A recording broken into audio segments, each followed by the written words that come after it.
These live views back inside the cabin Houston of Orion, Integrity, I think there was going to be some families heading into the viewing room today. If they end up showing up, could you just give us a heads up when they're there so we can just wait for them on the camera? Absolutely. There was going to be some families heading into the viewing room today. If they end up showing up, could you just give us a heads up when they're there so we can just wait for them on the camera? And if they don't come, you can just lie to us and tell us that they're there. That'd be great, thanks. We'll keep that in mind, too. I'm sure they'll be here. As a flight engineer for... If they don't come, you can just lie to us and tell us that they're there. That'd be great, thanks. We'll keep that in mind, too. And I'm sure they'll be here. Wiseman also has a great sense of humor. He was aboard the International Space Station from May to November 2014 as part of Expedition 41. This was a 165-day mission during which he and his crewmates completed more than 300 science experiments in areas like human physiology, medicine, science, earth science, and astrophysics. They set a milestone for station science by completing a record 82 research hours in a single week. He also served as chief of NASA's astronaut office from December 2020 to November 2022, and here on Earth he has 2 daughters. The Artemis II pilot is Victor Glover, selected as an astronaut in 2013, when at the time he was serving as a legislative fellow in the United States Senate. His first trip to space was in November 2020, when he launched as a pilot of NASA's SpaceX Crew 1 mission. That was the first operational mission of NASA's Commercial Crew program, which resumed launching American rockets from American soil to the International Space Station since the end of the shuttle program. Victor is a U.S. Navy captain and naval aviator who served as a test pilot, racking up more than 3,500 flight hours in more than 40 different aircraft. He also became the first person to pilot Orion the other day when we saw the Prox Ops demonstration shortly after launch. He and his wife have 4 children. Mission specialist Christina Cook is a native of Grand Rapids, Michigan. She was selected to the Astronaut Corps in 2013, the same class as Victor Glover. She served as flight engineer on the International Space Station from March 2019 to February 2020. During that time, Cook set a record for the longest single spaceflight by a woman with a total of 328 consecutive days in space. She also participated in the first ever all-female spacewalk with her friend and colleague, Jessica Meir, now living and working aboard the International Space Station yet again. Before becoming an astronaut, Christina helped build space science instruments and led scientific fieldwork in some of the most remote environments on the planet. Her hobbies include surfing, rock climbing, community service, yoga, travel, and photography, and she is certainly getting a chance to do that. First-time flyer, Canadian Space Agency astronaut Jeremy Hansen is flying to the moon as a mission specialist on the Artemis II mission. The London, Ontario native was selected as an astronaut in 2009. After that, he worked as Capcom at NASA's Mission Control Center here in Houston. Capcom stands for Capsule Communicator and is the single direct voice communicating with the astronauts in space. He also participated in training exercises like living on the ocean floor off the coast of Florida to simulate deep space exploration for 7 days. In 2017, he became the first Canadian to lead a NASA astronaut class, and he also enjoys getting out on a sailboat, rock climbing, and mountain biking. And he and his wife have 3 children.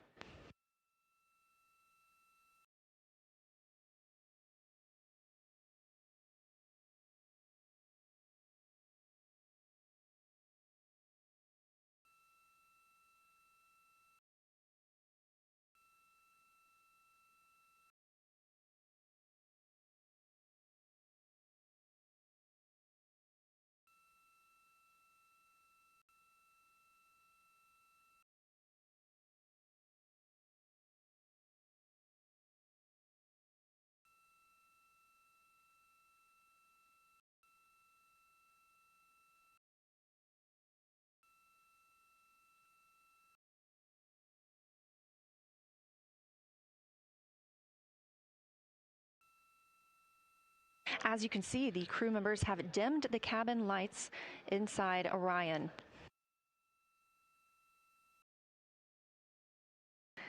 As they prepare for their lunar flyby, they'll be configuring the cabin as they'd like to have it to allow for proper positioning as they move about to and from the windows, taking photos of the moon. Dimming the lights also helps prevent reflections from inside Orion onto the windows. A Ahead of this lunar flyby, let's dive in and explain what you can expect over the next several hours. The crew has about 6 hours allotted to make observations about the moon. Throughout the flyby, their activities have been precisely timelined. There are five blocks of time during which the crew will be observing the moon from Orion's windows. At any time, 2 members will be at the windows working in a pair. One crew member will be taking photos from window 2 with a blue shroud over the window. This can help prevent that glare or reflection from inside Orion. They have an 80 to 400 millimeter zoom lens to use. The other astronaut will be in window 3 using their portable computing device, you'll hear that referred to as PCD, to make annotations. Both of these crew members will make audio recordings of what they are seeing, and they'll wear headsets connected to those PCDs. Those audio recordings will be sent to the science team at a later date. We will not hear them live. The 2 crew members at the windows will swap roles and positions halfway through their timelined block. The other 2 crew members who won't be at the windows at that time will be serving in the background as support. One will be conducting the science sit reps, or situation reports. This is what we will hear live from the crew. They'll be calling down a few times each hour to discuss what they are observing. Those situation reports include how the crew is positioned, any missed targets, or anything unexpected they saw, lunar target descriptions, any hardware issues, and of course, their emotions and reactions as they fly by the moon. The other support crew member will take pictures of the astronauts at the windows and serve as camera support, providing new SD cards when needed. There's a 15-minute time frame between each observation block during which the 2 support members switch places with the crew making observations.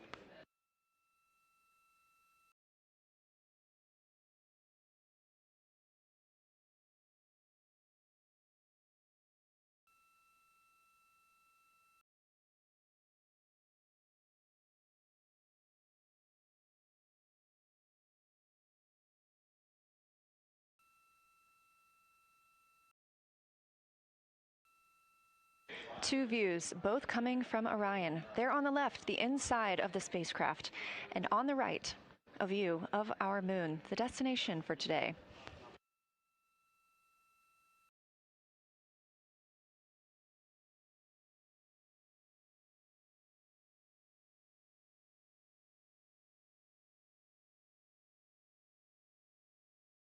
During the lunar flyby today, Orion will provide astronauts with a full disk view of the lunar surface. They'll have a higher vantage point, much farther than Apollo's lunar orbits on average. And these astronauts can observe both holes and large-scale geologic features in a single view. And due to our April 1st launch date and current illumination conditions, the Artemis II astronauts have become the first humans to directly observe certain far-side regions of the moon with unaided eyes.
Great, thank you. You ready? No. It's gonna be fun. It's okay. How do I, is it all?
We are now 36 minutes until we see the Integrity crew pass the Apollo 13 distance record. And joining me on console, I have Julianne Gross, the Artemis curation lead. Thanks for joining me today.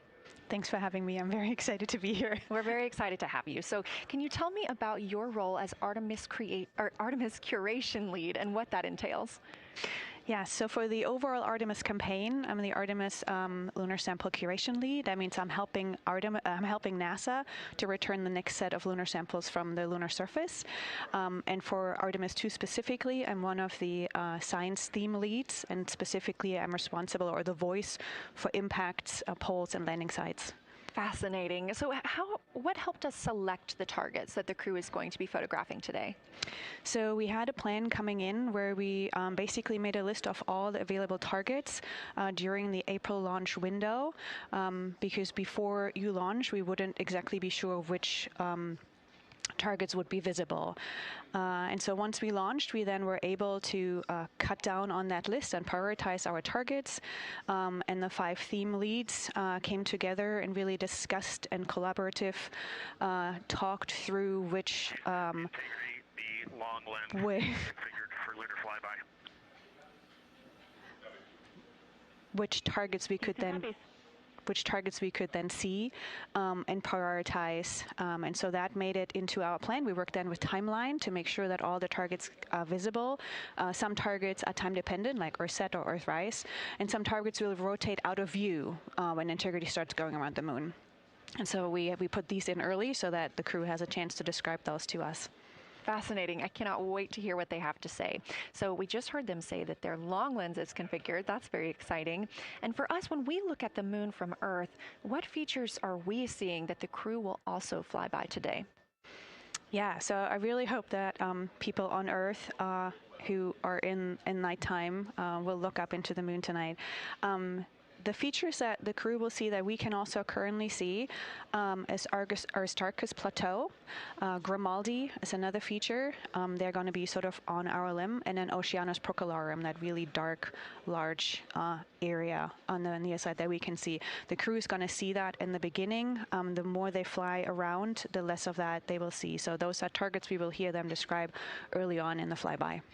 Fascinating. Well, and the crew has been training for years for this day. And so we're going to hear them make a lot of calls about what they are seeing on the moon. And they're going to use a lot of interesting terms that I myself need some brushing up on. So could you walk us through a few of the things that we'll hear them use to describe the moon, like albedo, exosphere, ejecta, just some of those major terms we expect to hear from the crew? Yeah, of course. Albedo is basically a term of a reflectiveness of the surface. And so high albedo usually for the moon means bright areas, and low albedo means like darker areas. And so when you look into the night sky, you can see the high albedo areas are the white parts and the low albedo ones are the darker areas.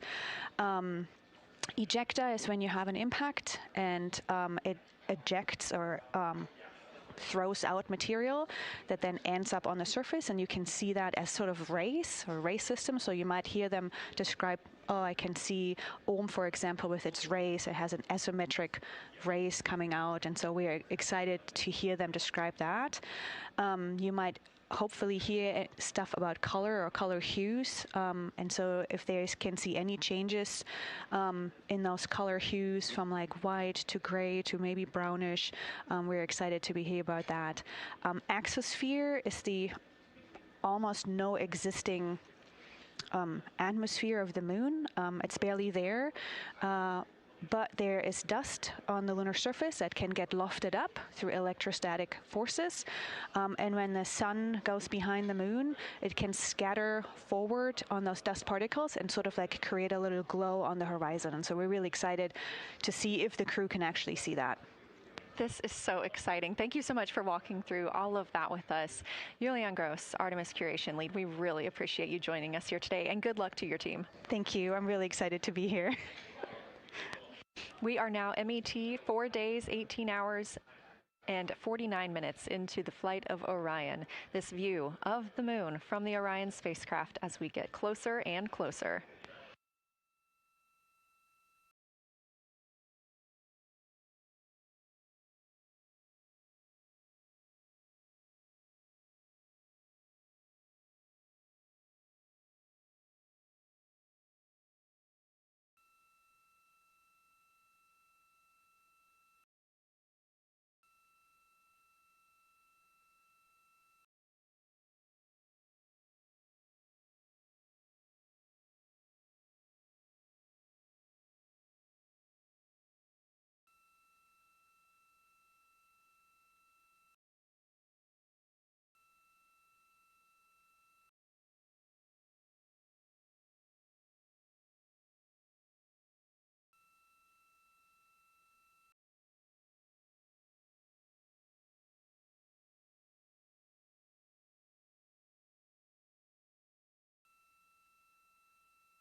We're live here in Artemis Mission Control at Johnson Space Center in Houston, Texas, just about 32 minutes away until the crew surpasses the record set by Apollo 13 as the farthest astronauts to ever leave Earth.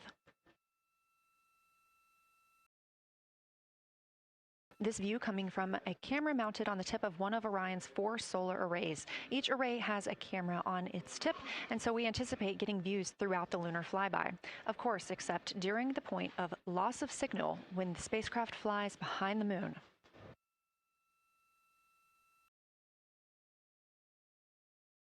Inside the cabin, the crew are configuring the inside of Orion for today's flyby, making sure they have everything just where they want it to help them take the pictures that they are aiming for the science team here on the ground.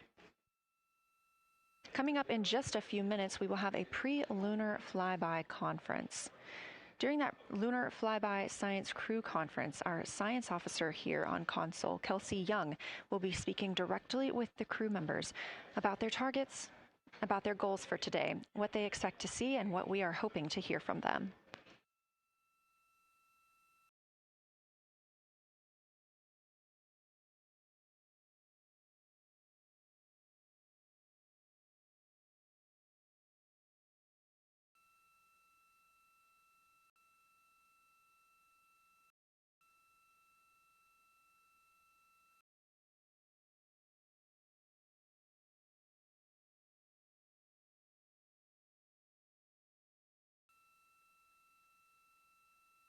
We have a lot of milestones coming up today, so make sure you don't miss them. The first coming up, again, at 1:56 p.m. Eastern Time, the crew will pass the distance from Earth record set by Apollo 13 in 1970.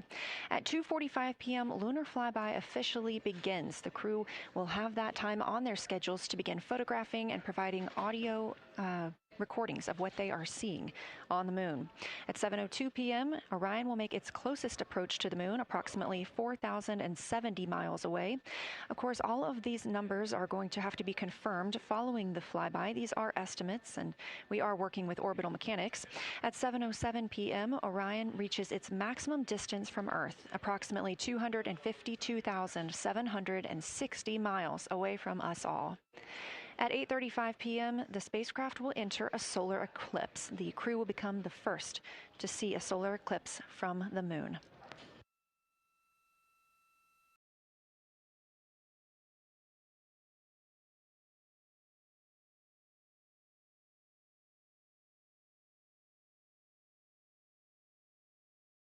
Ahead of the official beginning of flyby today, Kelsey Young, Artemis Science Flight Operations Lead, will be conducting a pre-lunar flyby crew conference. She will give information on camera setup, remind the crew of their intended targets, answer questions from the astronauts, and more. Young will help the crew set their targeting timeline, which counts down the time they have to image each target and what they'll be capturing next. She'll also remind them that the ground team will be calling for science sit reps, also known as situation reports. Those are essentially call-downs to report what they've been observing. They'll continue to do this even through their LOS, their loss of signal, as those communications will come down later on after they reconnect with us on Earth.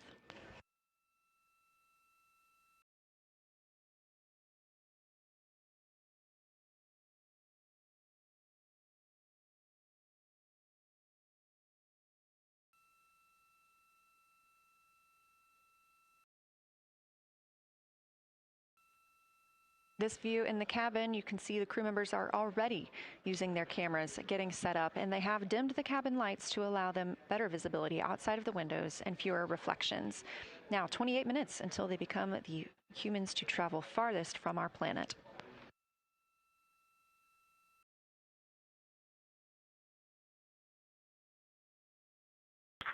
Houston Integrity, we are ready for the conference on your call.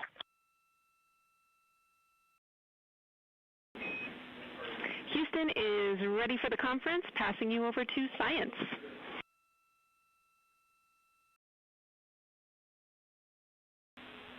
Good morning, crew. This is Science. We couldn't be more excited for a full day of lunar and planetary observations today, the first one in over 54 years. How do you hear me?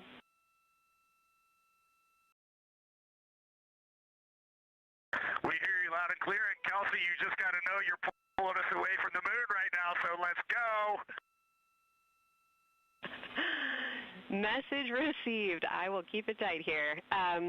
I did just want to start with a thank you on behalf of the Lunar Science team and the entire lunar and planetary science community, of which you are absolutely a part, for what you've already done in this mission and what you're going to do today to inspire the next generation of scientists. I have to say Moonjoy is the new term that's already become our team's new motto, so thanks for that. In this conference, we'll cover hardware and config reminders, and then I'll just briefly, as you said, cover today's science plan. I'm assuming you already have your LTPs up. Confirm that, and I'll jump quickly into the cabin config reminders.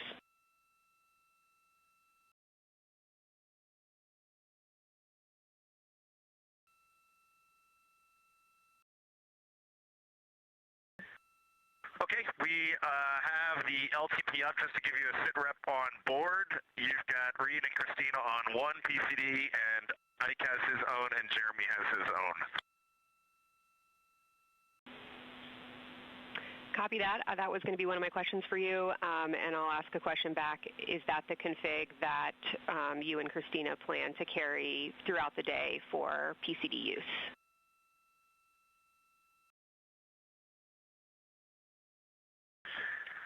Negative, Kelsey. Our plan for PCD use is we have run the power cables to Windows 2 and 3, and we are going to leave one PCD. The yellow PCD will be in window 2, and the green PCD will be in window 3, and we will do that the whole day. And then the red PCD will be a rover. Understood. Super helpful. Recommend when you guys switch in and out of PCDs to add your initials to your OneNote annotations, just so we can keep track of whose is who. And then given that you have 3 PCDs instead of 4 for the data transfer at the end of the day, recommend making a new subdirectory entitled For Science for your own photos, or with your initials, that we can keep track of which pictures came from which flashcards.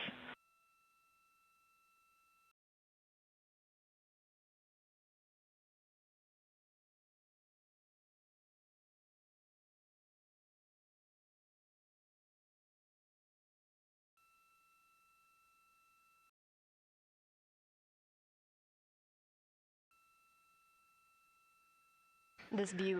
So, Kelsey, I just want to here's what we're doing. We have community cards in all cameras on board, and then when each astronaut approaches their camera, the intent is they will put their card into that camera for photos and then put the community card back in at the end of the session. But just know it is harder to manage cards than we thought, and we don't want to miss science, so it might end up a bit more disorganized. Understood. Thanks for that essay. Just read the flashcard numbers down when you get a chance, and we'll follow your lead on the best thing to do operationally during the flyby. With that, I'll move on to Windows. So the window characterization DFTO you guys did a few days ago confirmed that window 2 is ideal for imaging, so no change to config of photographer in window 2, observer in window 3, and science at reps in window 1.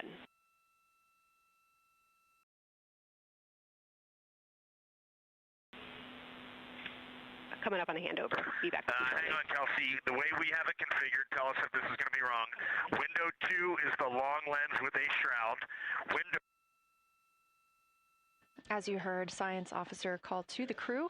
We are now in a handover time period. We will regain communications with the crew very shortly. These are tracked, and we are currently on the Deep Space Network. This is the first time humans have used the Deep Space Network in over 50 years, given that we currently use the tracking data relay satellite systems for the International Space Station.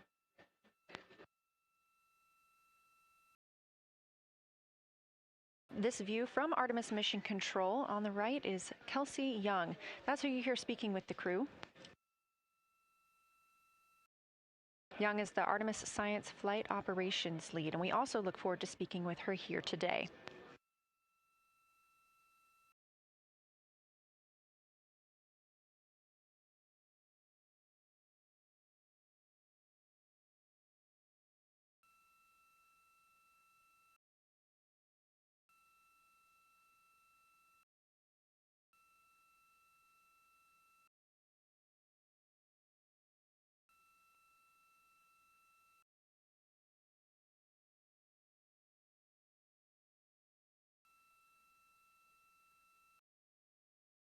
Again, we are just about 22 minutes until we reach the Apollo record. We are in a handover of satellites with the crew aboard Orion.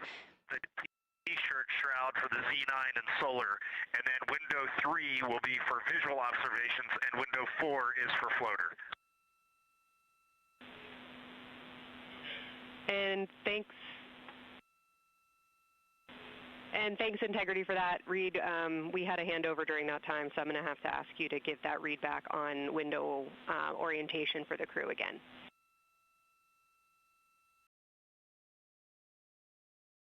Okay, we are happy to change it, but the way we have it configured right now is window 1 has a T-shirt shroud for the Z9 for solar. Window 2 has the shroud for the long lens for both lunar and solar. Window 3 is for visual observations. Window 4 is for floater. And then the docking hatch window has had a great view, so we've done a lot of mapping through that as well.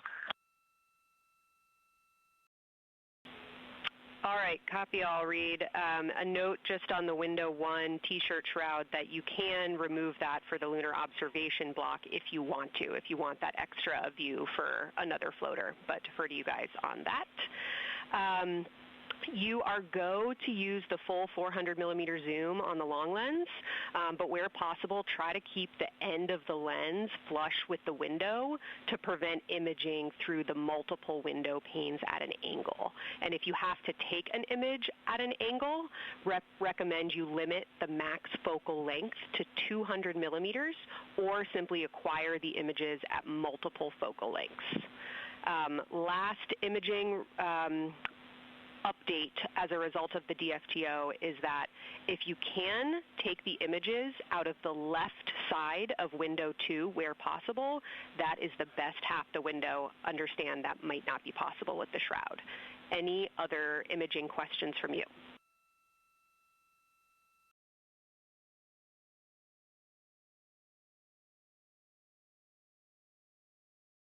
Okay, copy that. Okay, last couple reminders.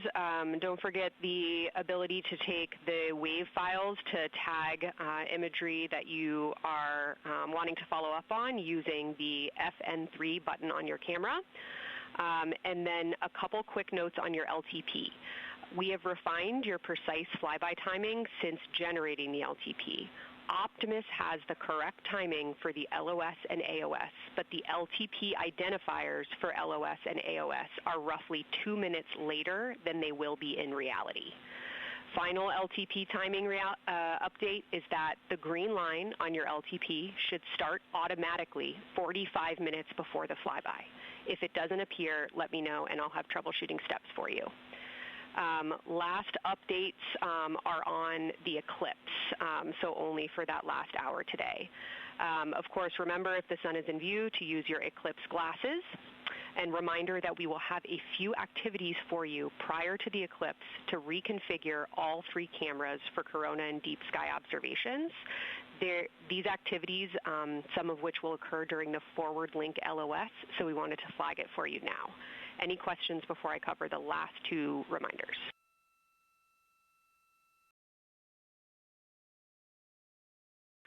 No, we have no questions on that.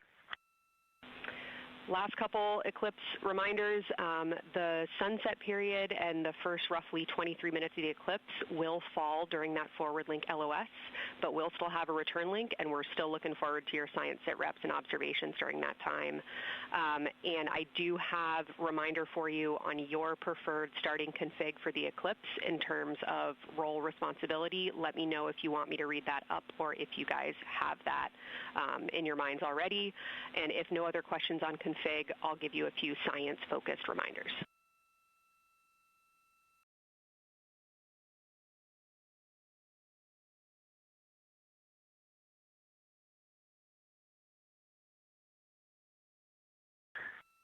Give us a quick high level, but we see it in Optimus, and I think we got it squared away. But give us your quick Kelsey high level. Okay. A couple changes from the first LTP you studied is that Glushko is the only feature that the same pair will view twice. That's Reed and Jeremy. That's why that's the only target you see that is marked as one of one and one of two and two of two. So Ohm and Oriental are in there twice, but they're by different pairs, which is why you don't see them marked accordingly. A note from feedback on your observations so far over the last couple days, a reminder that if you note structure and texture as well as color and albedo, please note any correlation between the two, and also a reminder that negative observations are still valuable science. So a lack of color or a lack of structure associated with color is also valuable. A reminder also that your observations so far indicate it will likely take some time for your eyes to adjust. We especially heard that around your terminator observations and your color observations. So reminder to know that your eye adaptation is going to kind of come in throughout your shift, and let us know when you start to see that nuance. Last reminder is around Earthset and Earthrise. When you're viewing us back here at home, you'll be looking directly at Asia, Africa, and Oceania. So I'm sure people watching from those places here on Earth will want to give you all a wave as you take their picture. Any other questions for me?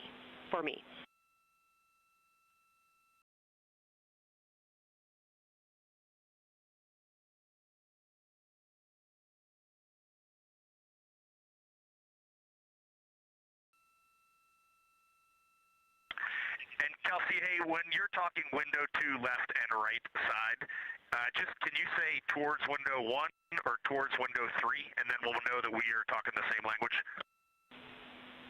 Absolutely. So I mean that the side of window 2 closest to window 3 is preferred for imaging.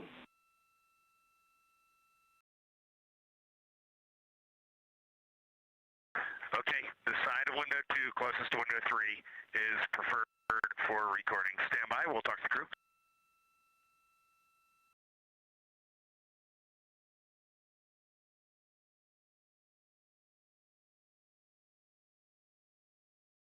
Again, we are in our pre-lunar flyby science conference with Kelsey Young. Kelsey Young is the Artemis Science Flight Operations Lead, speaking with the crew aboard Orion. They've been training for this moment for years, and this is their last opportunity to get some further pointers and information. Kelsey, for the T-shirt shroud, what window does the science team think will have the best view? Is it window 1 or window 4? The only time we're strongly recommending use of the window shroud. The T-shirt window shroud for the eclipse viewing, which window is primary for Z9? Window 1.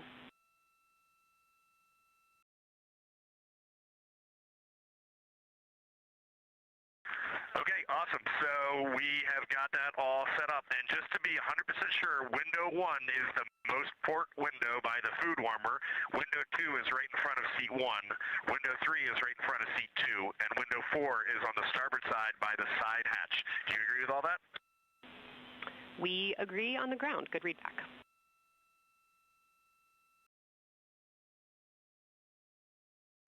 Okay, that's awesome. Kelsey, we're going to close with happy words. It's just incredible. I wish you were up here to see all the smiling faces, to hear all these terminologies being thrown around, and we are just fired up to get started on this day. Let me pass the mic around if anybody has anything to add. Kelsey, it's so great to hear your voice on the loops. I just want to channel everything that you guys are probably feeling right through my eyes and heart. It is awesome to see the side of the moon. You guys made us excited for this day, and we couldn't appreciate it anymore. And we are ready to hopefully deliver on all the awesome training you guys have provided. I'll just add, Kelsey, it is blowing my mind what you can see with the naked eye on the moon right now. It's just unbelievable. Kelsey, and to the whole lunar science team, all of you, all the work you put into this, we're just grateful. Can't wait to get going. And thank you for the tipper, for Carol Crater, and for Integrity. We can see them, and we've imaged them, and can even see with the naked eye. Quite impressive. Thank you so much. Beautiful words, you guys. Thanks so much. And I got video of the science team right now, and they are all absolutely buzzing. Looking forward to today.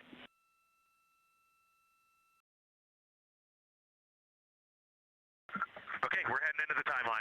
Cheers, guys.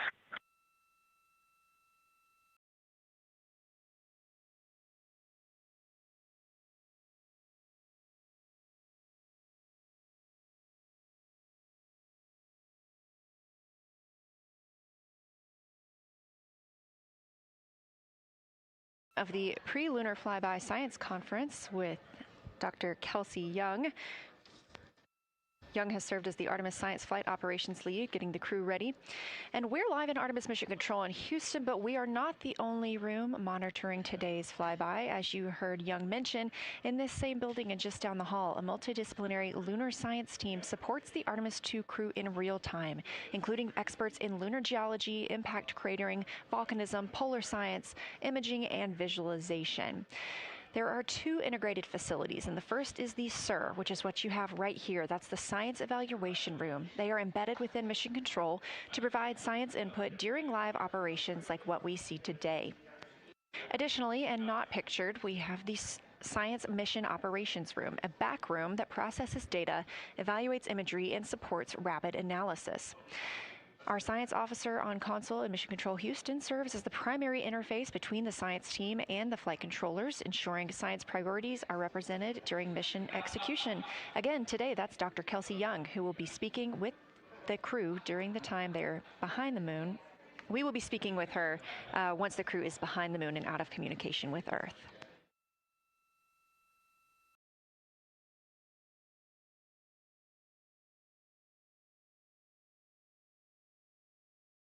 Back inside the Orion spacecraft on your left, closest to the camera, NASA astronaut Christina Cook. To her left, NASA astronaut Reid Wiseman. To his left, Canadian Space Agency astronaut Jeremy Hansen. And all the way in the back, NASA astronaut Victor Glover, our Artemis II crew.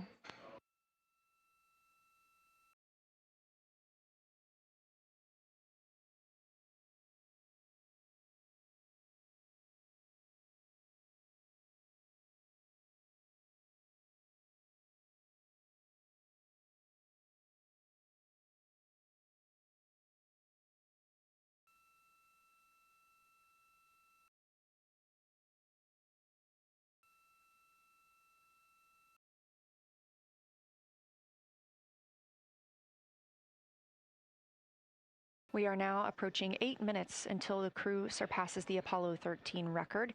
Currently 12,599 miles away from the moon, 248,507 miles away from Earth.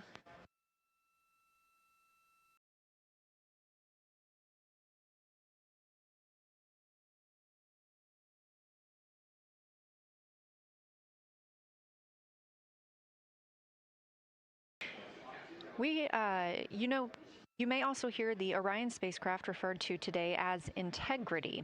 This was named by the Artemis II crew. It is Integrity crew, we have Reid's family in the viewing gallery. You're welcome to say hello.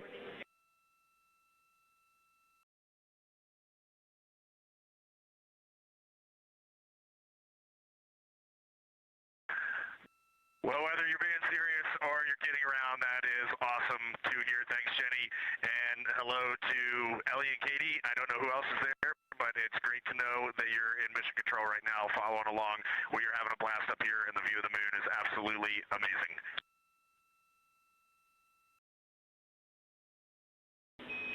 I'm seeing a lot of hearts come out of the viewing gallery and even more smiles. Thanks, Reid.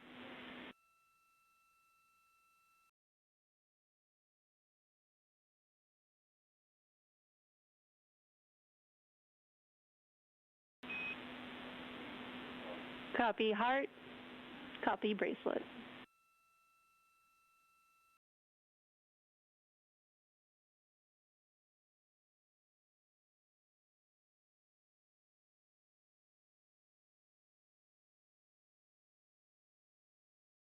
that call from Capcom Jenny Gibbons, Canadian Space Agency astronaut and Artemis II backup crew member, letting Reid Wiseman know that he has family here to support him today in the Artemis Mission Control viewing room.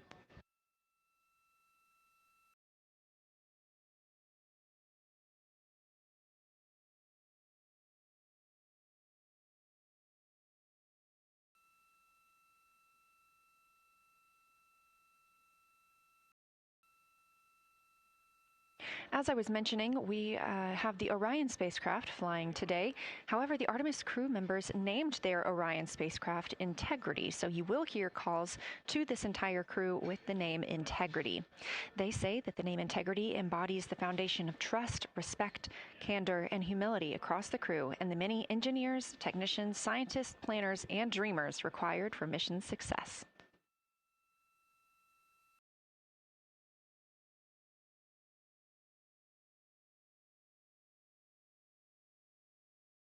This view live from the outside of Orion as we continue.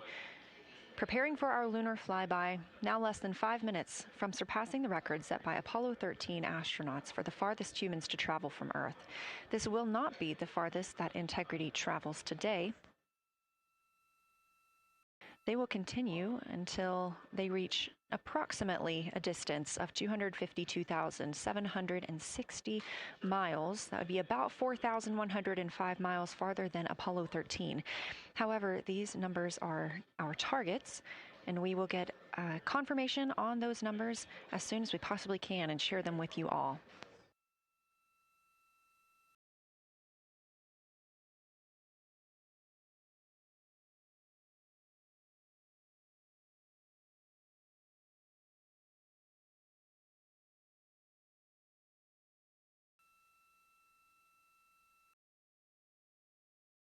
We talked a little bit about what to expect from the crew, whether that's taking photos or making audio recordings. To get a little more detailed, Reed Wiseman and Jeremy Hansen will be up first to capture imagery and record audio on the portable computing devices. You hear those referred to as PCDs, while Victor and Christina serve as the support members. The crew will switch windows and roles halfway through their shift, and 1 hour and 5 minutes later, Victor Glover and Christina Cook will be the next crew members at windows 2 and 3 to take photos and make annotations, while Reed and Jeremy take on those support roles. There are 5 viewing blocks, and the crew will swap out with each one. During 2 of the blocks, the 2 support members will also be able to enjoy their midday meal.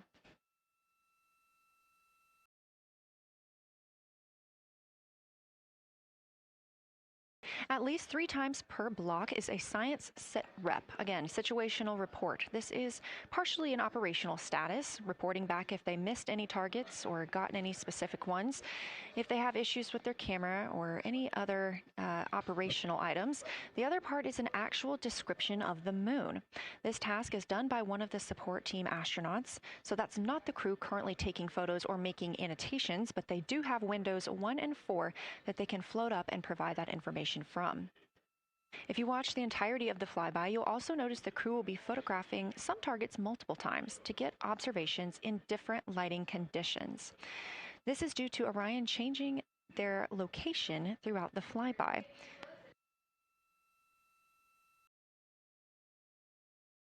What this crew will be able to capture in a couple of hours of the same targets in different lighting would take orbiters years to do because of solar and spacecraft positioning. This crew has studied the moon extensively, and they're also familiar with what the science team calls the Big 15. These are 15 features that they've memorized, so at any time, they'll be able to see 5 of those and help orient themselves and where they are around the moon. Those targets are diverse and complex in their geologic history, and observations of them could help answer some big-picture science questions.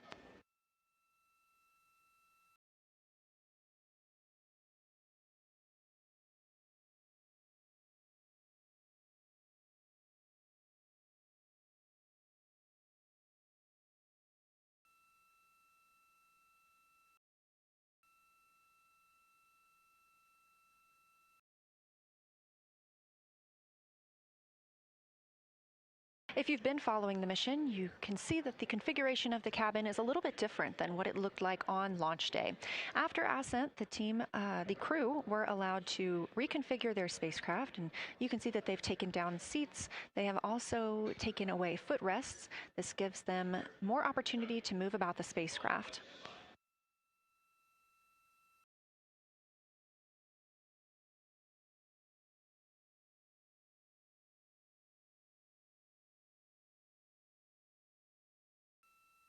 Orion itself has 330 cubic feet of habitable volume. That's about the size of 2 minivans and is 60% more cubic volume than the Apollo spacecraft. We are standing by for the Integrity crew aboard Orion to surpass the Apollo 13 record.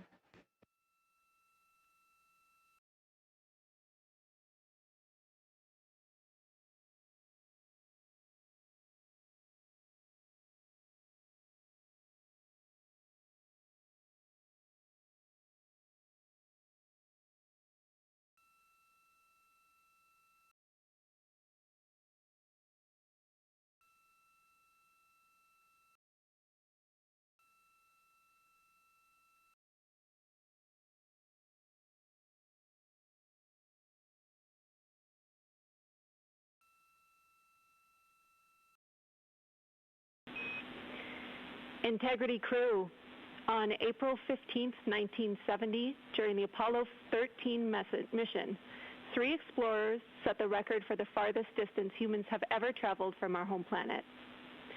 At that time, over 55 years ago, Lovell, Swigert, and Hayes flew 248,655 statute miles away from Earth. Today, for all humanity, you're pushing beyond that frontier. Integrity, over to you.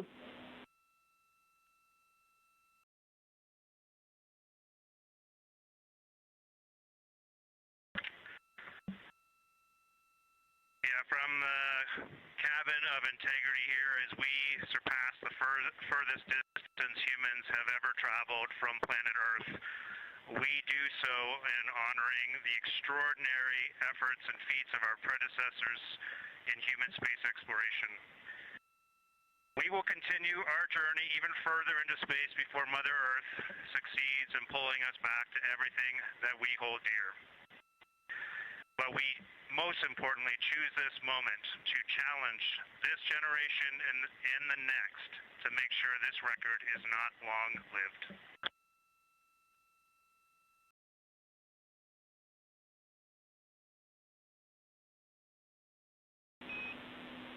Thank you, Integrity, and congratulations to you and the rest of the Artemis II team.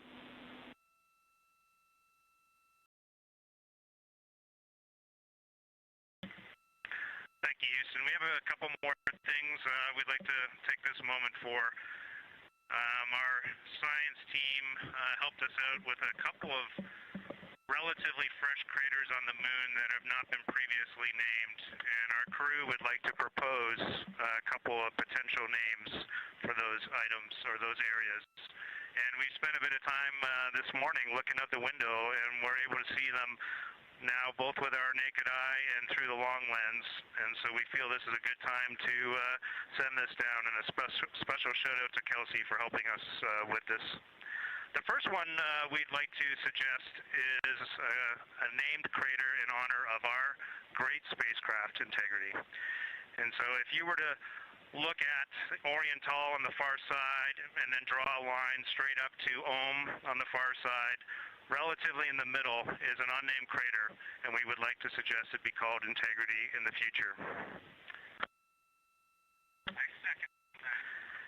And the second one, and especially meaningful for this crew, is a number of years ago we started this journey in our close-knit astronaut family, and we lost a loved one. And there's a feature in a really neat place on the moon, and it is on the near side, far side boundary.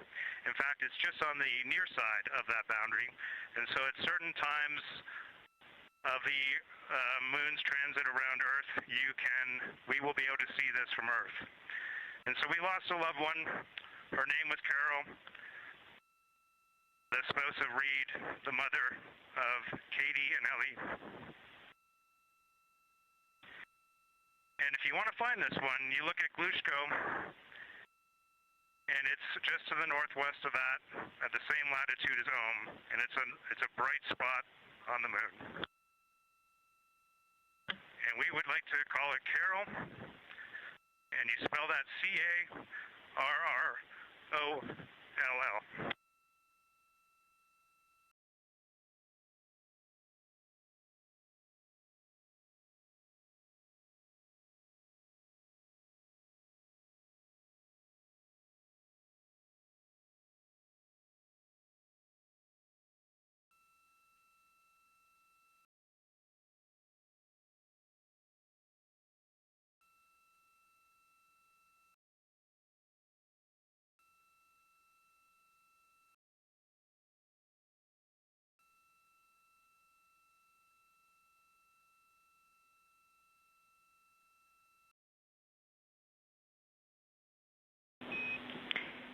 Integrity and Carroll Crater. Loud and clear. Thank you.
As the Artemis II crew passed the record set by Apollo 13 for the farthest humans to ever fly from Earth at 12:57 p.m. Central Time, 1:57 p.m. Eastern Time, Canadian Space Agency astronaut Jeremy Hansen shared. We're getting ourselves all put back together now, and we are going to dim the cabin lights and prepare for our science objectives ahead. Thank you. Sounds good. We're doing the same down here, and you are maneuvering to your observation attitude.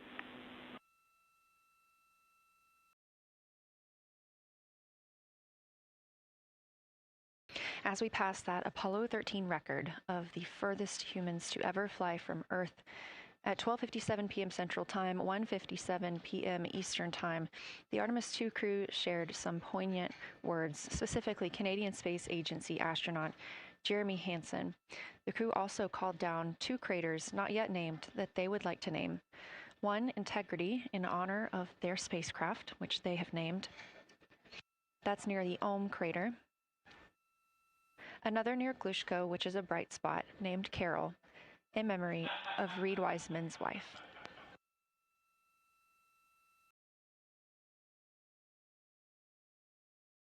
There was a moment of silence here in Mission Control Houston. And now the team and the Artemis II crew are ready to begin their lunar flyby.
We are 4 days, 19 hours, 31 minutes mission elapsed time of the flight of Artemis II, our 4 astronauts aboard Orion. Today is our lunar flyby day.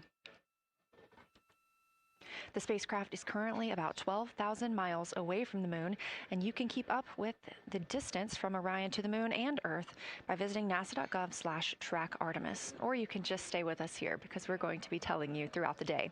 They are currently 248,834 miles away from planet Earth.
Coming up next on the crew's timeline today will be their cabin configuration portion.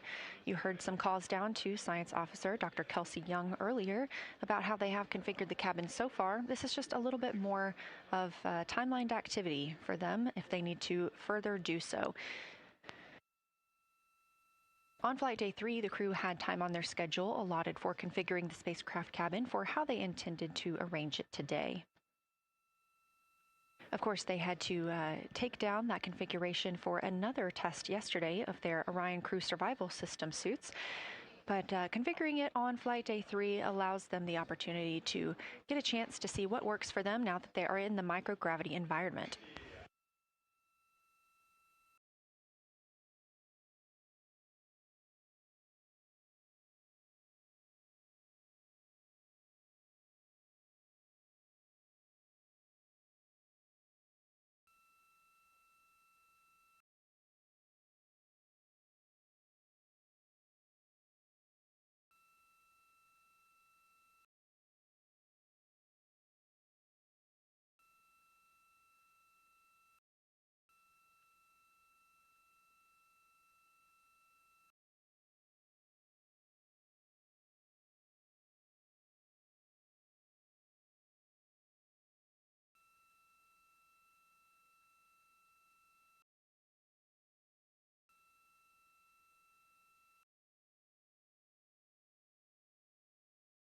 Again, the crew is about to begin their cabin configuration portion of their timeline, though they have been working that already, as well as potentially during their post-sleep period this morning. The official lunar flyby observations are slated to begin in just about 40 minutes. That's when we'll have the crew at the windows photographing the moon, as well as making calls down about what they are seeing.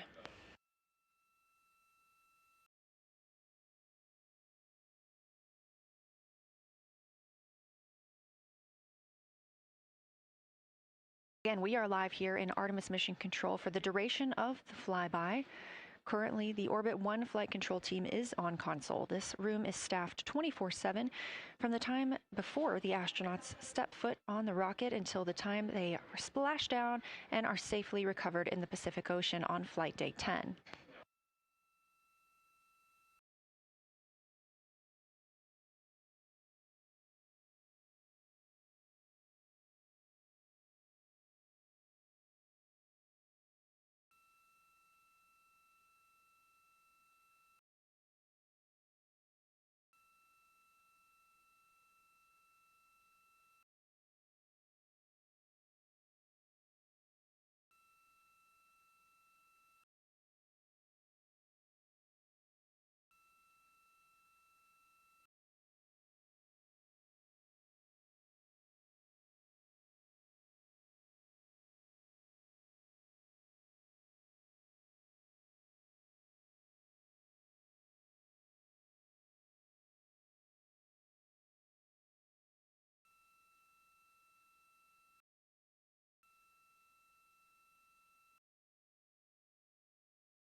Again, this is Artemis Mission Control here in Houston. We are now 11,777 miles away from the moon. We did pass the Apollo 13 record of farthest humans away from Earth at 12:57 p.m. Central Time, 1:57 p.m. Eastern Time. That distance, 248,655 statute miles from the Earth, continuing to be exceeded by the crew. They will reach their farthest distance from the Earth around 6:07 p.m. Central Time. At that time, they will be in an LOS, or a loss of signal, with us on Earth, as they'll be flying behind the moon.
As the crew gets into their cabin configuration preparations, we are joined by Dr. Sarah Noble, the Artemis Lunar Science Lead. Thanks for joining us here today. Yeah, it's quite a day.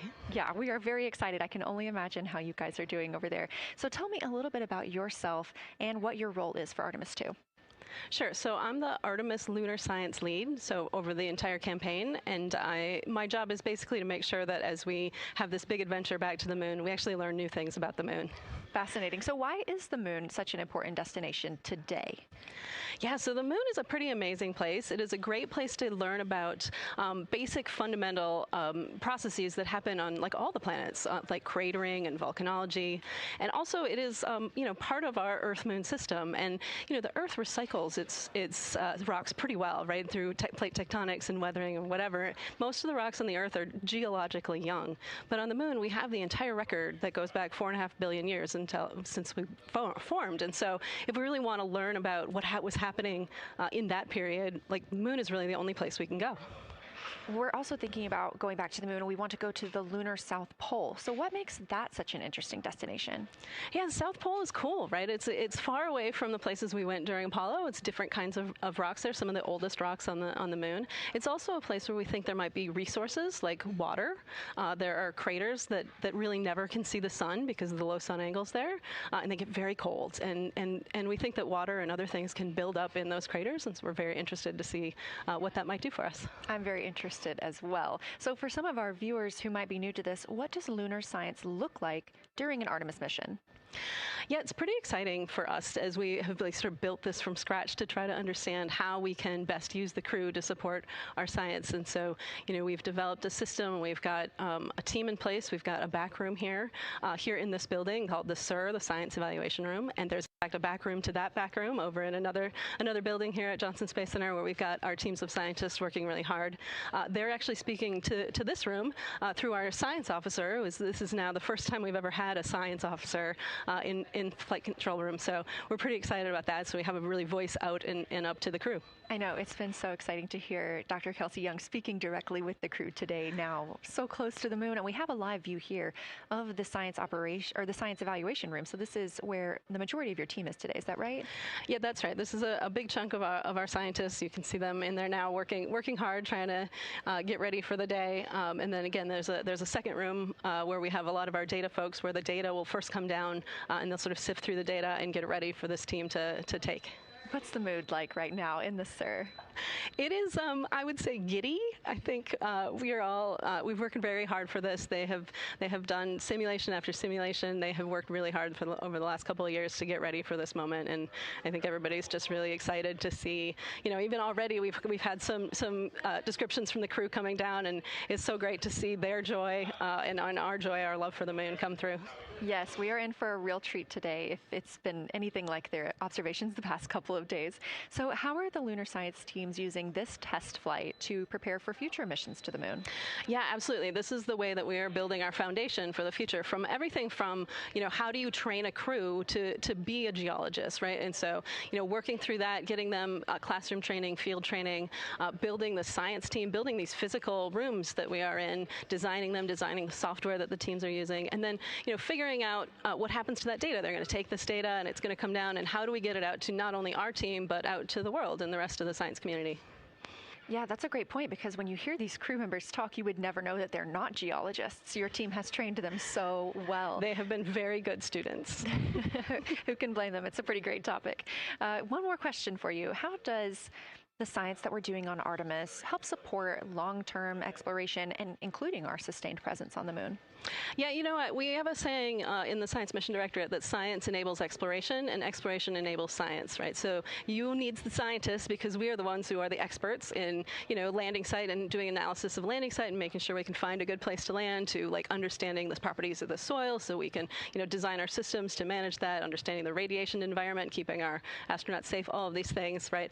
But, in return, you provide us with opportunities where now we're going to be able to collect this data and collect samples and deploy our instruments and all of that. So it's a symbiotic relationship. That makes perfect sense. Well, Dr. Sarah Noble, Artemis Lunar Science Lead, thank you so much for joining us here today. Best of luck to you and your team, and I hope that you get to enjoy today too.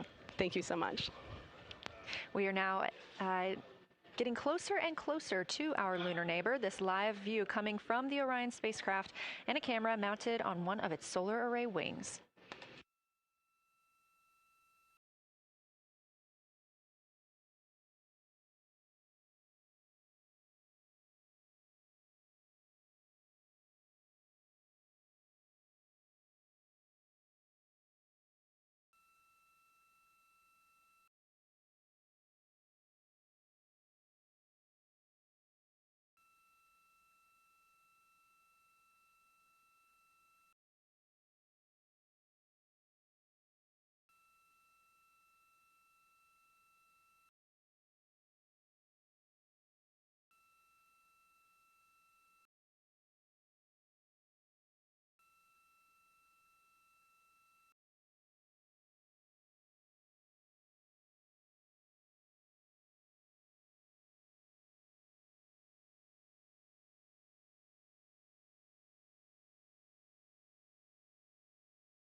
integrity for camera serial numbers.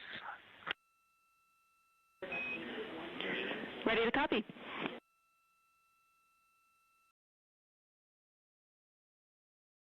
Hey Jenny, these are card numbers for the various positions. For the long lens on the D5, we will have individual cards. Victor's 1008, Jeremy 1019, Reed 1012, myself 1015. For the Z9, we will have one card that is dedicated for today, serial number 1007. For the cabin camera D5, we will have one dedicated card for today, serial number 1022.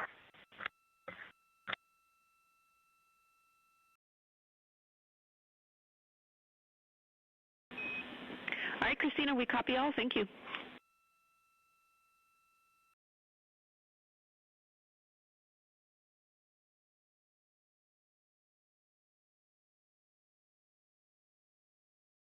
We just realized that we have Earth out window 1 and Moon out window 2, and Earth out window 4 and Moon out window 3, and it gives you the best idea of scale we have had yet. The Moon is about 3 to 4 times the size of the Earth, and it is almost full, and the Earth is just a small crescent out there.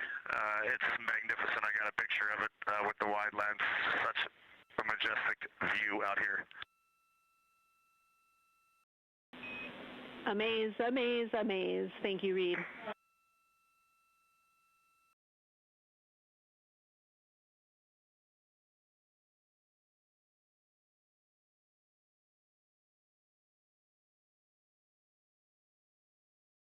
Those are some of the communications we're excited most about today. Commander Reed Wiseman calling down their view right now, obviously a little bit different than what we can see from the solar array camera.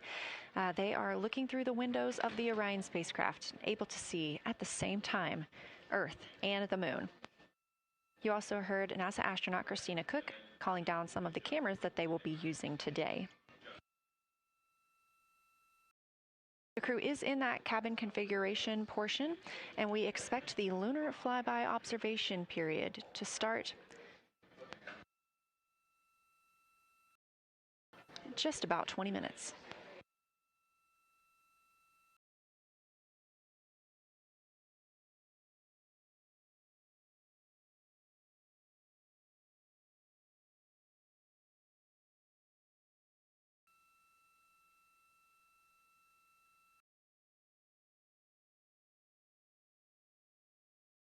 Checking in on Orion's distance and speed, they are currently traveling 1,071 miles per hour, 249,159 miles away from Earth, 11,293 miles away from the Moon, and continuing to grow closer. At closest approach to the Moon today, the spacecraft will be just about 4,070 miles away from the lunar surface. This will be during our loss of signal with the crew as they travel behind the Moon, and we will await their return to get the official number for you for how close they come to our lunar neighbor.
Inside the cabin today, the lunar targeting package is the primary tool guiding the crew observations and consists of two key components.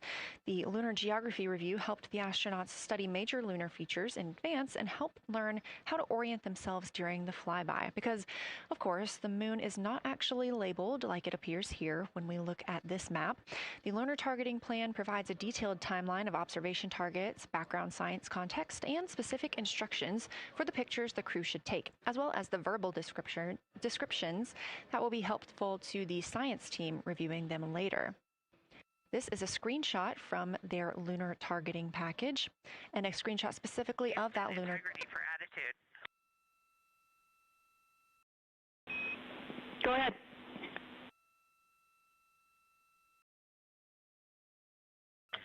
Hey, Jenny. Understanding we are in final attitude now for the lunar flyby, would it be possible to pitch the vehicle down 5 degrees? That would allow us to get the D5 long lens flush and have the least amount of window distortion.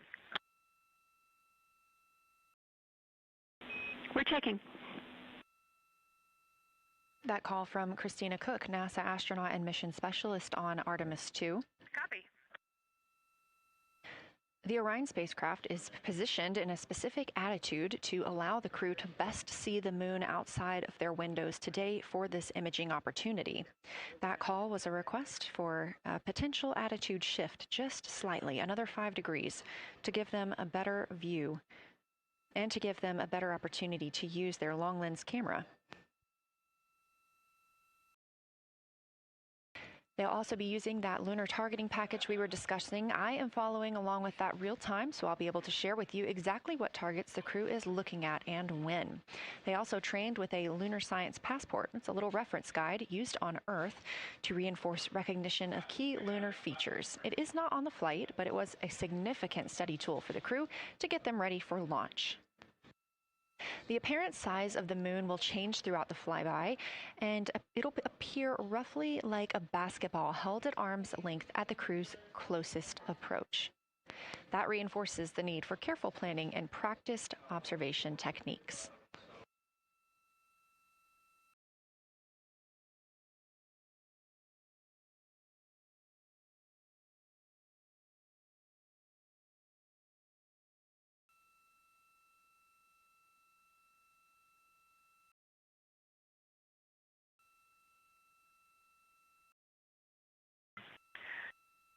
Houston, integrity for timeline. Go ahead.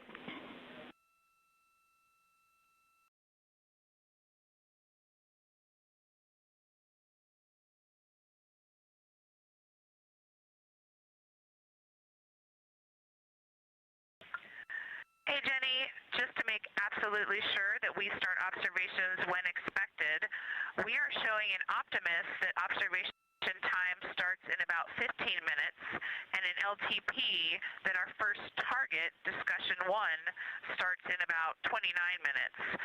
Can you confirm you'd like us to start discussion 1 in 29 minutes at 1900 GMT?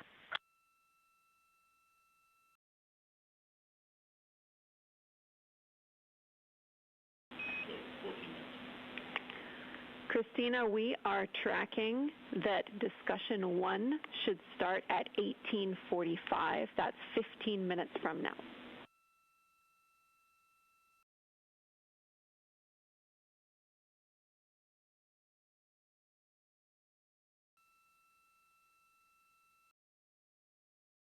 Okay, copy all. It may be a granularity issue with LTP, but understand that we start that observation in 15 minutes, and I bet when we get there, the green line in LTP will match the start of the white band for discussion 1.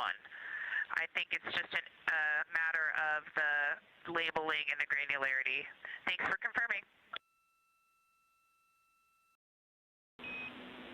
Copy, and we'll look into that a little bit more on our side as well.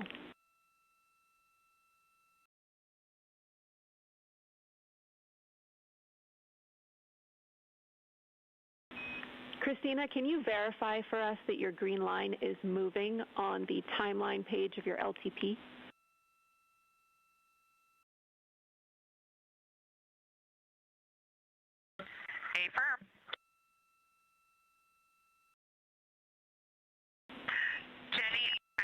think we're good. Looking closer, I see the labels are just not aligned with start or end times of the white visible bands. It fully makes sense now, so I think we are all set. We'll look forward to starting some observations in about 13 minutes. Copy. Thanks, Christina.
As you heard discussed, we are expecting the crew's observation time period to start in about 10 minutes. First, they'll be conducting a warm-up, warming up to their science observations of the moon. They'll be discussing with each other, helping each other orient using the major landmarks that they've studied, asking what is familiar. If we roll left, port 5 degrees, that would get the moon closer to the left side of window 2.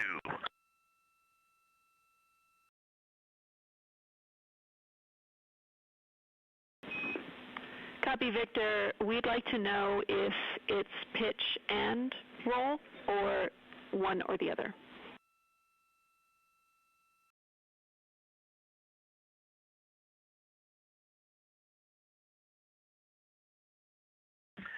Jenny, we actually thought you already put the pitch in. Had the pitch been put in already? No, we need a little while longer to talk about it.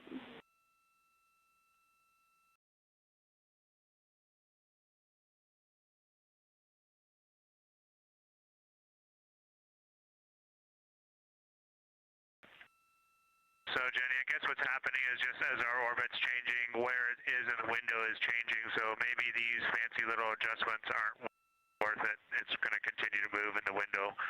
Or is the spacecraft going to keep the moon at the same point of the window if we adjust the attitude? I assume the previous.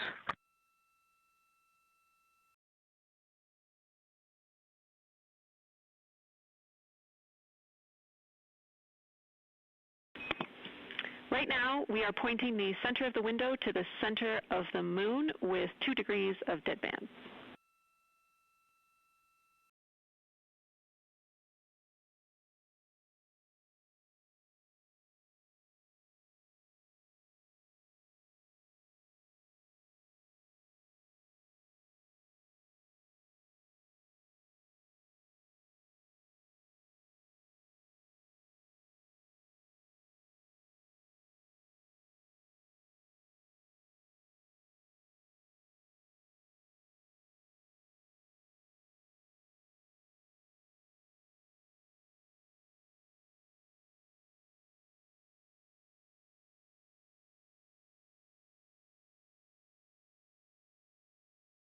The conversation you hear happening now between the astronauts aboard Orion and Artemis Mission Control here at Johnson Space Center in Houston, Texas. They are in the center of your screen, seated at the CAPCOM, or Capsule Communicator Console. That's Jenny Gibbons, Canadian Space Agency astronaut and Artemis II backup. She was also the lead Capcom for Expedition 63 aboard the International Space Station.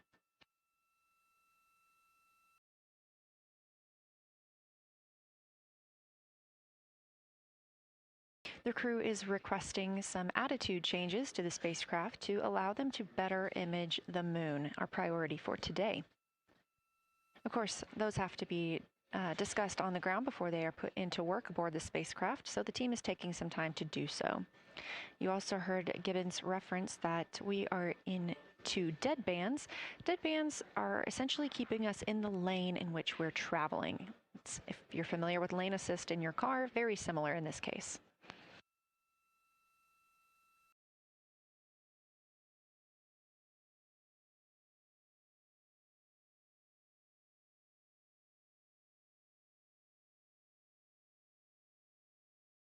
We are now 10,870 miles away from the moon, traveling 1,066 miles per hour and 249,390 miles away from Earth. Again, we recently surpassed the Apollo 13 distance record of farthest humans have ever traveled. And upon calling down some words during that milestone, Canadian Space Agency astronaut Jeremy Hansen noting that he hopes that this record that they are setting today is soon broken by future explorers.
This is Artemis Mission Control. We are standing by for the beginning of lunar flyby.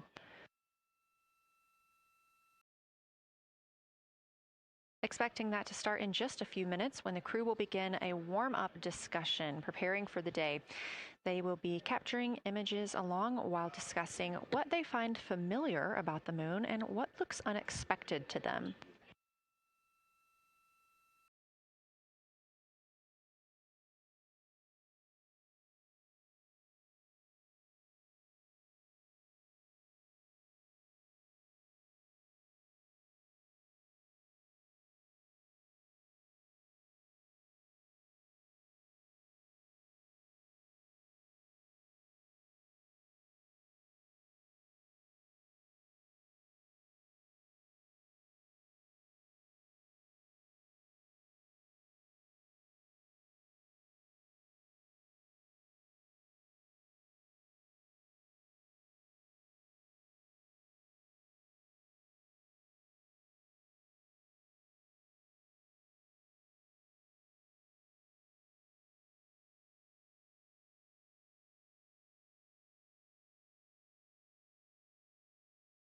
Again, just minutes away from the official start of lunar flyby, or when it is timelined for the crew.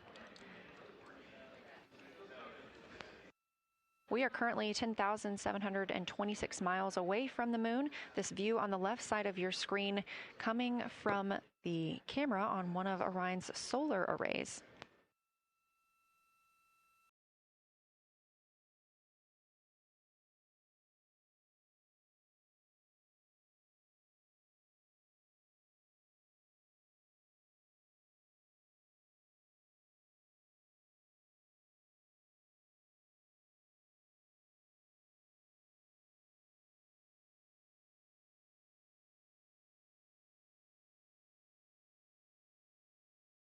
Other conversation points while the crew are getting ready for their flyby today.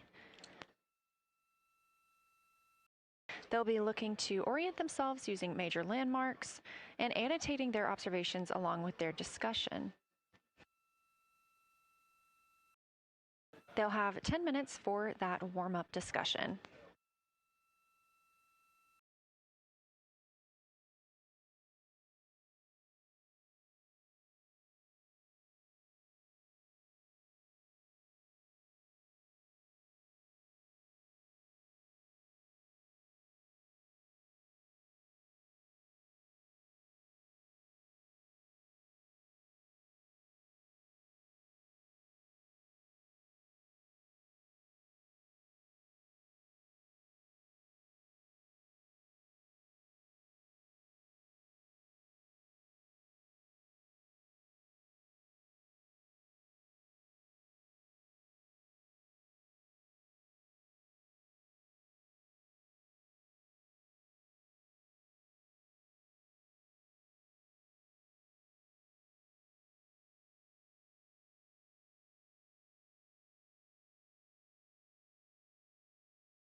Houston integrity.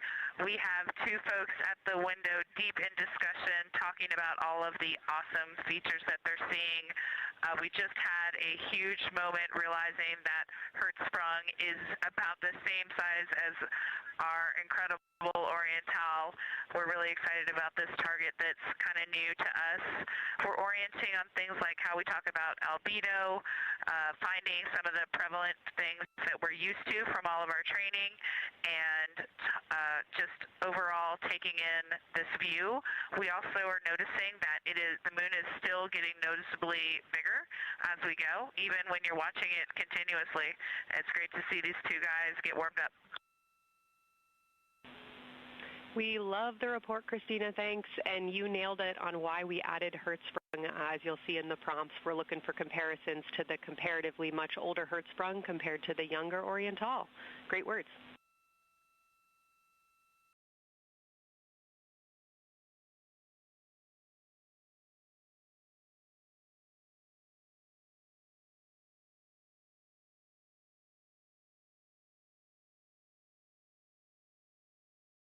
This is Artemis Mission Control. That was the voice of Dr. Kelsey Young speaking with the astronauts aboard Orion as they begin their observation period and lunar flyby.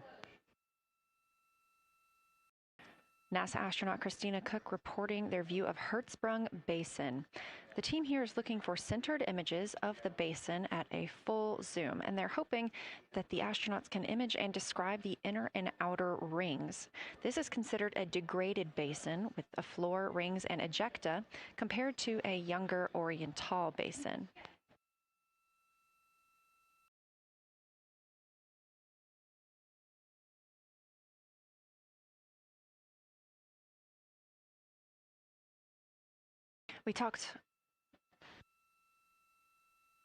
We spoke earlier with Julian Gross, the Artemis curation lead, about some of the terms we will hear the crew use today.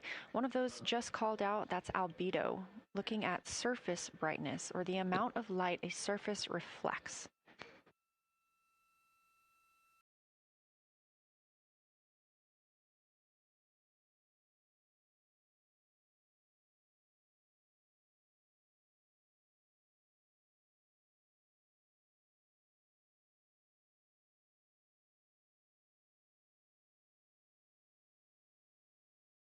A few more terms that we hope to hear today during the crew's sit reps or situation reports include embaying. This refers to one feature that surrounds another. That usually is a higher relief feature. Houston Integrity, one report from the crew at the windows. We can actually see the moon and Earth at the same time right now. It's interesting because the Earth looks way brighter, so the Earth itself seems to have a much higher albedo than the moon. We think this is independent of our eyes focusing because, of course, the Earth is much smaller than the moon in our view, so you could think that your eyes focus for the darker sky, and that it means that it only has apparent brightness more than the moon, but since we're seeing both in the same view, we do think that this can be inferred as the Earth as a whole has a higher albedo.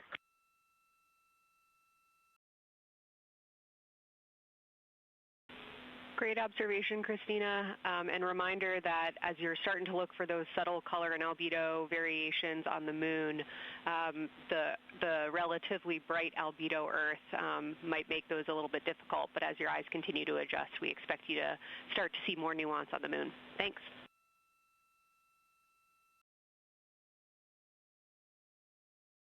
Great call. Thanks for the reminder. We're all going to be experts in lunar terminology by the end of the day. Another one we expect to hear is mare. These are dark regions paved or filled by volcanic deposits. You also can hear them called seas, oceans, lakes, or marshes, or other bodies of water.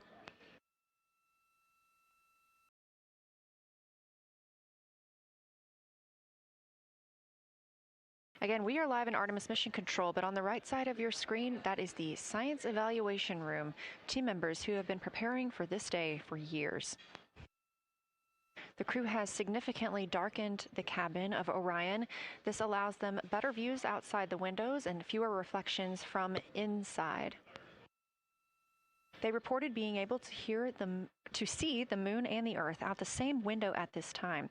We are really hopeful to get those photos. Right now, this view on the left side of your screen coming from a camera mounted on one of the solar array wings on Orion outside the spacecraft. The crew is equipped with 80 to 400 millimeter zoom lenses.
The team continues their warm-up discussion. I should say the crew members aboard Orion continue their warm-up discussion.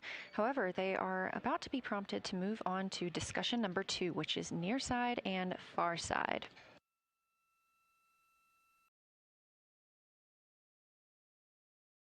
Some of the things that they are looking to capture, the ground has prompted them to photograph anything that stands out to them and to compare the near side versus the far side mare in color, albedo, topography, and texture. They also want the crew to compare the appearance of rayed craters in the near side mare versus in the far side highlands. Of course, a reminder that some of the items that the crew, or some of the landmarks the crew are seeing today, is the first time that humans have ever laid eyes on those portions of the moon.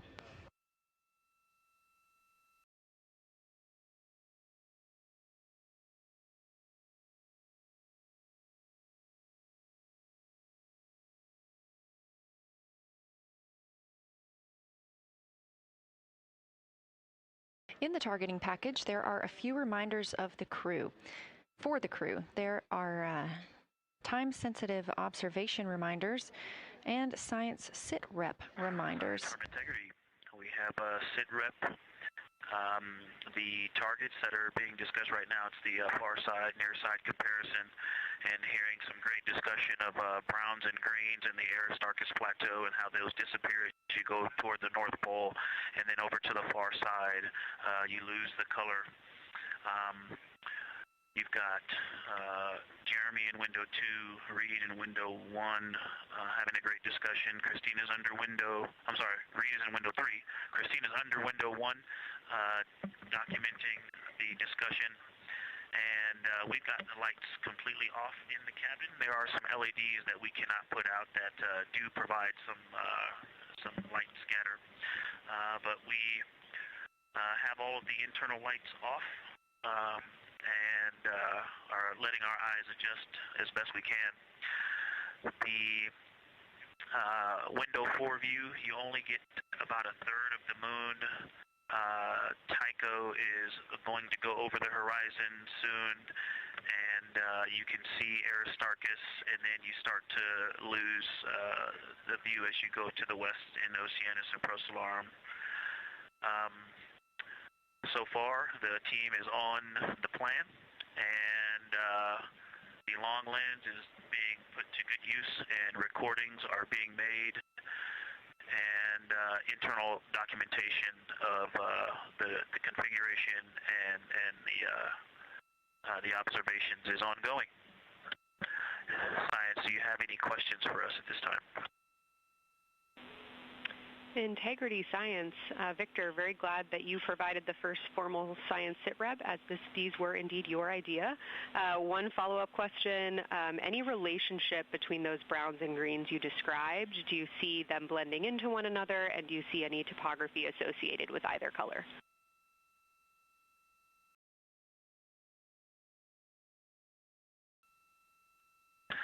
I don't want to bother the window team. I just heard that, overheard that, and so I'm sorry I don't have that detail yet. I will eavesdrop and see if I can pick that up.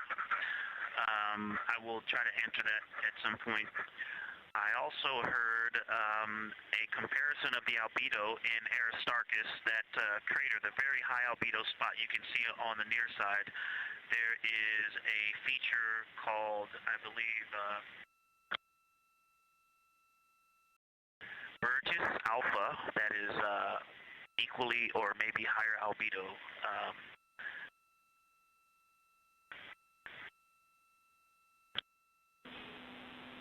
I apologize for the gaps. I'm trying to listen and talk at the same time, but I will try to get some more information to correlate those colors from Aristarchus for you. Understood, Victor, and good call to not bug the window team. Really like the brightness comparisons to Burgess A. Really helpful for the science team. Keep them coming. Thanks.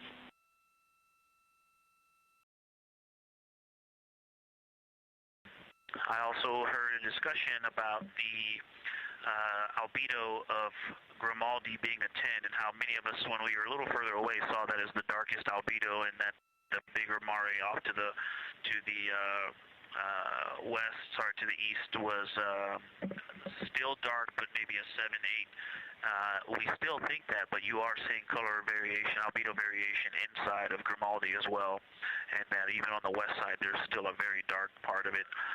but it is still the darkest. It is just not as uniform as it looked when we were farther away. We're starting to differentiate the striations of albedo inside of Grimaldi. Copy all, Victor, and you read our mind. Superlatives like darkest, biggest are really, really helpful for us, so keep those coming.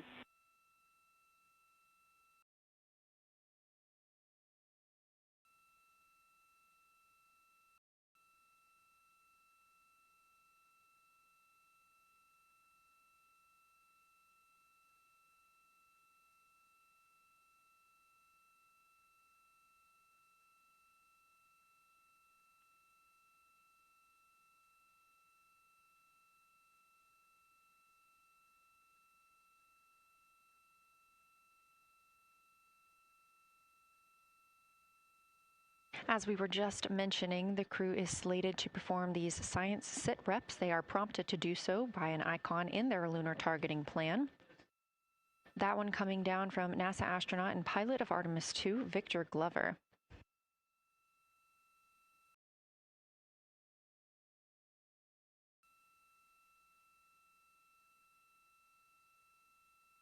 As we discussed, the Capcom is usually the only person in the room speaking with the crew, the capsule communicator. However, today, the science officer, Dr. Kelsey Young, she is the Artemis Science Flight Operations Lead, is speaking with the crew during the flyby to ask any questions that the team may have.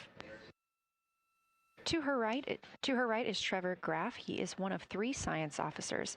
Those would be Kelsey Young, Trevor Graff, and Angela Garcia, who will also join us later for an interview.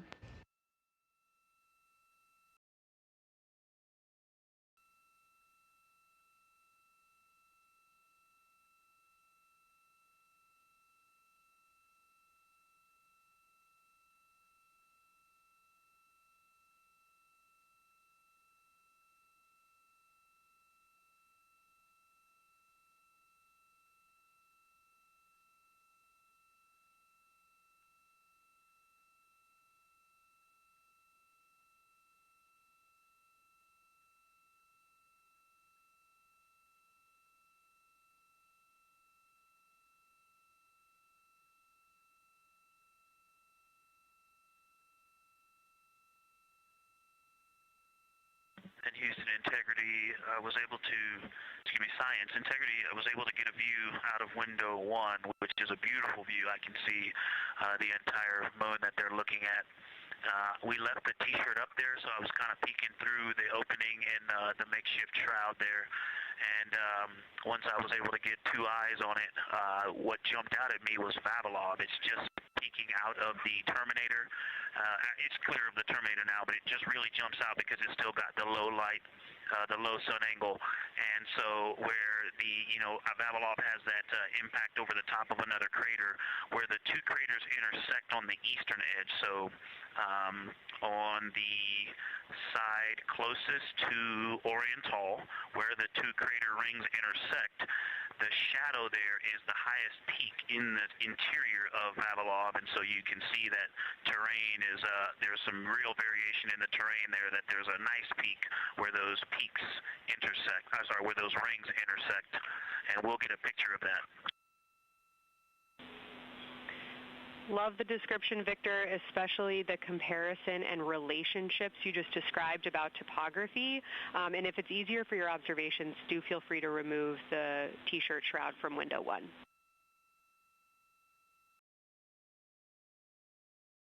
Yeah, absolutely, we will do. Thank you.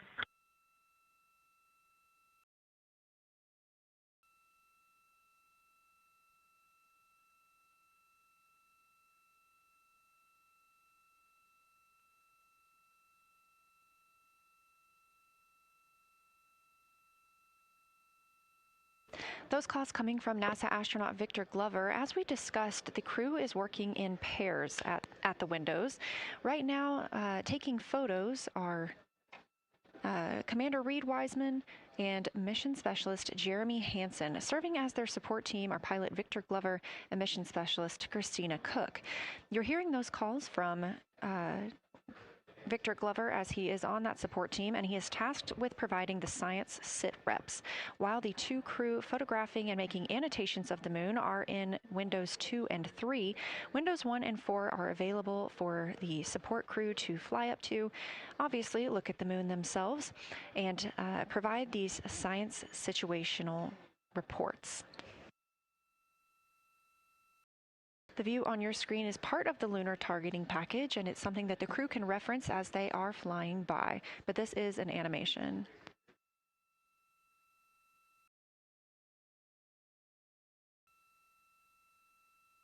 You also heard Glover mention Oriental. Oriental is a major feature that the team is interested in today, and it's known as the Grand Canyon of the Moon.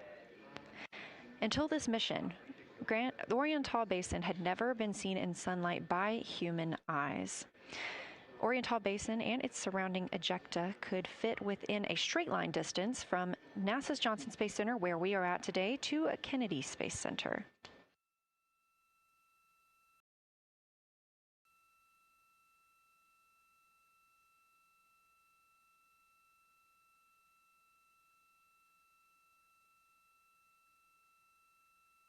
This a live view in Artemis Mission Control in Houston, Texas, where the teams are monitoring all systems, not just for today's flyby, but on the spacecraft themselves. Again, this is a test flight, our very first flight of humans on the Orion spacecraft. This team has been monitoring the entire time of the mission, as well as we have been live the entirety of the mission, and we will be continuing to do so all the way through splashdown and crew recovery from the Pacific.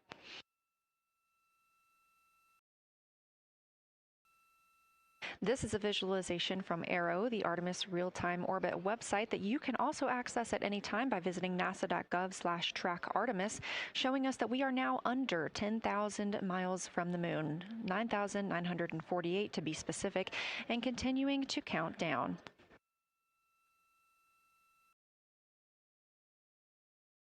Again, our closest approach to the moon today should come about 6:02 p.m. Central, 7:02 p.m. Eastern. However, we will be out of contact with the crew at this time as they begin transiting behind the moon. At that time of closest approach, the distance from Orion to the lunar surface will be about 4,070 miles. Of course, these are estimates at this time, and we'll be sure to provide you with the official numbers once that closest approach has been reached.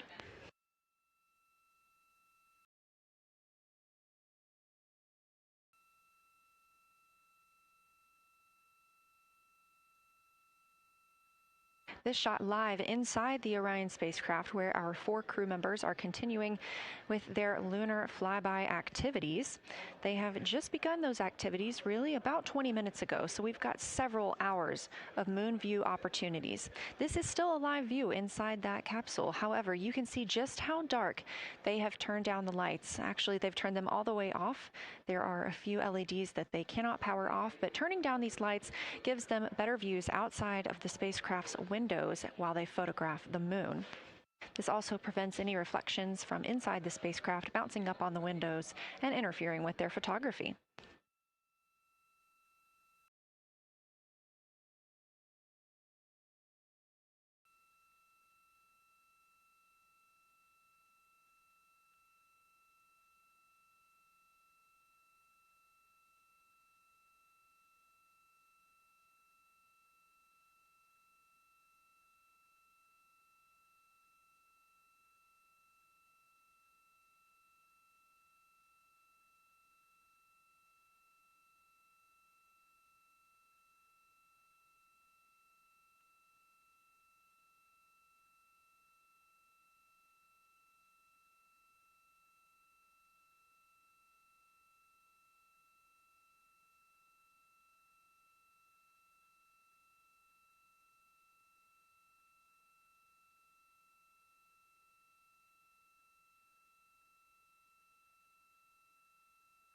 As we were previously discussing, the crew members are serving on teams, the first team being Commander Reed Wiseman and Mission Specialist Jeremy Hansen at the windows photographing what they see. We heard reports earlier that they could see both the moon and the Earth in the same view, and we are looking forward to seeing the moon and the Earth in the same view as well. That Earth set coming up in just a few hours. While Wiseman and Hansen are at the windows photographing, Glover and Cook are serving as support crew. They are able to assist with cameras. They are also providing those situation reports, letting us know how the team is working inside the spacecraft, what they're seeing, and how they're feeling about it. Those first blocks of teams will last about an hour, and the crew members are approaching the halfway point into their first observation block. A reminder, we have 5 of those blocks today. So they're approaching this halfway point during which the crew at the window will switch roles. One will begin taking pictures, and the other will be making annotations on their PCD, that's portable computing device.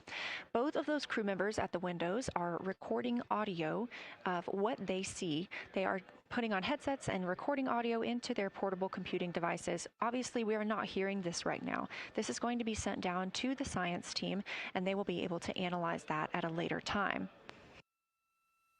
What we are hearing, though, and will continue to hear, are those science sit reps a few times every block. Once this block is complete, about 40 minutes from now, we will have the teams switch. That means pilot Victor Glover and Science integrity, looking out of window 1. I think I may have misreported earlier saying that it was Tycho going over the horizon. That was Copernicus I was referring to. Apologies. It was Copernicus is what is farthest bounding to the east, and that is now like on the horizon or just past it. And Korolev is now a few degrees from going over the horizon. And then, next it'll be Aristarchus Plateau. And so on the west, we are getting a much better view of the Terminator. It looks like we have about 80% illumination of the moon. And Vavilov and 1 Vavilov diameter to the west is where the Terminator is right now. And so other features are starting to peek out there. The center of the illuminated part of the moon is, to the lower part is Oriental. And just around Oriental, a lot of light structure is starting to show up. A lot of high albedo, similar to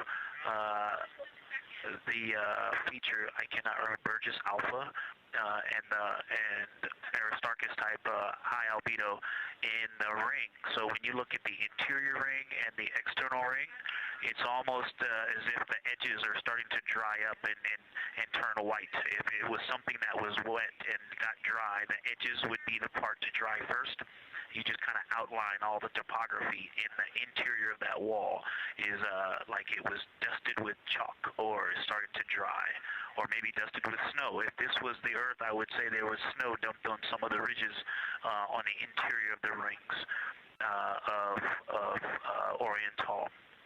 Also, an interesting part of the discussion that I heard between Reed and Jeremy is that from Glushko to Grimaldi, there are 2 dark features there that look like commas, but in the wrong direction. But there's also a lot of interestingness, just a lot of geometry and squiggles and dots and lines that are starting to stand out as more small features come into view.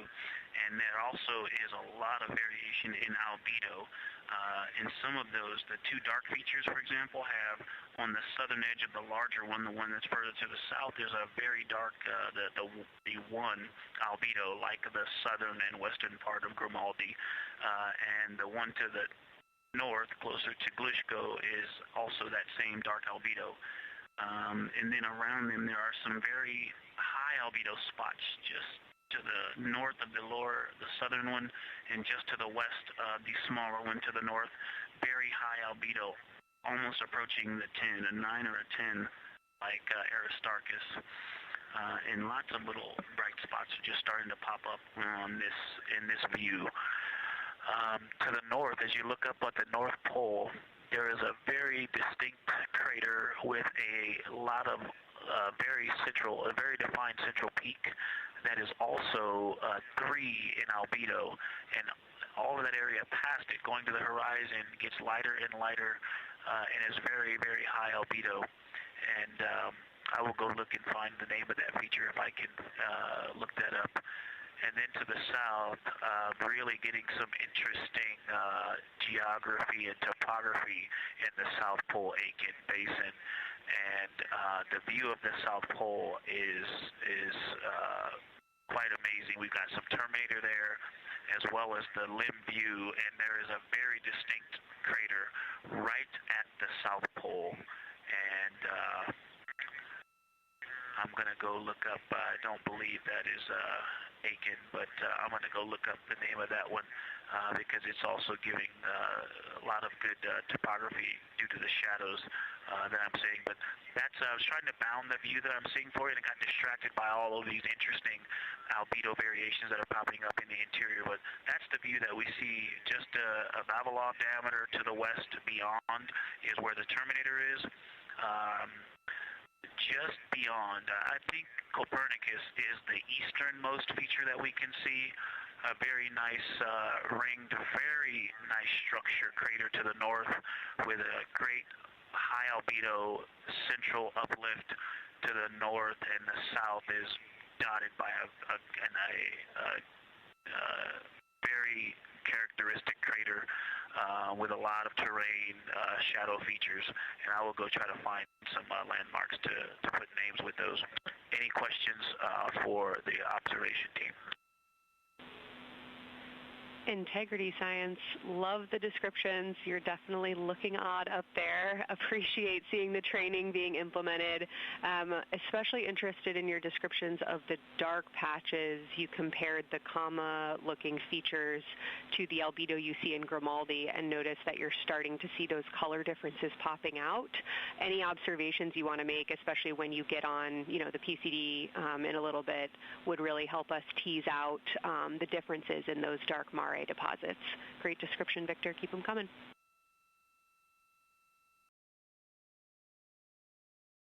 Absolutely will do, and I know you've got descriptions on both of the window observers right now as well. Keep them coming.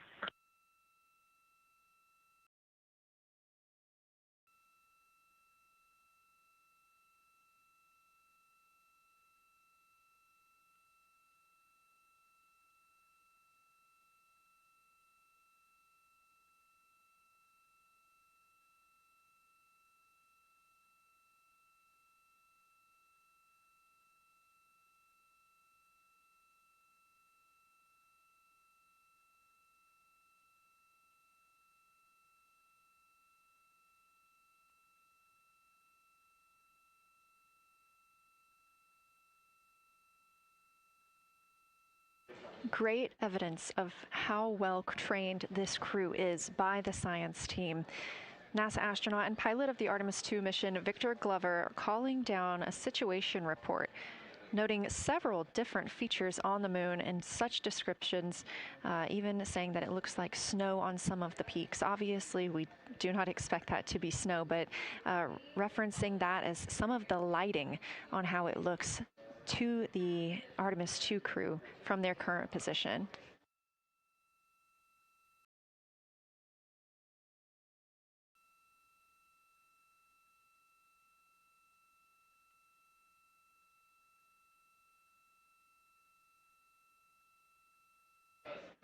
The team is slated to be switching their positions at the windows now. Both Reed Wiseman and Jeremy Hansen have been at windows 2 and 3, one taking photos, one making observations and annotations on their portable computing device. At this time, we also anticipate that they are looking at a crater duo. One of those is Glushko, and the other is Ohm. The team is looking to know the extent of Glushko's ray system and how its rays differ in the Mare versus the Highlands. They also want the team to compare the ray systems of Glushko to Ohm.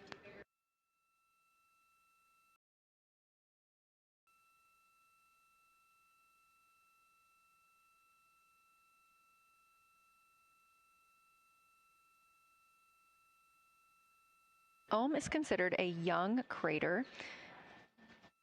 And if you've ever seen a photo of the Richat structure, it's also known as the Eye of the Sahara. It's 40 kilometers in diameter, and that could fit within Ohm's interior.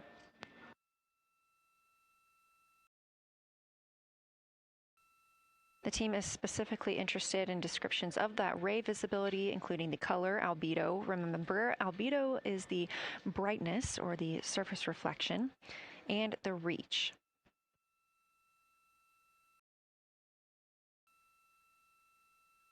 Again, I am using the same lunar targeting package that the crew is referencing on board right now. This helps keep them on time as well as prompt them for when they need to make a call down to the science team and report what they're saying.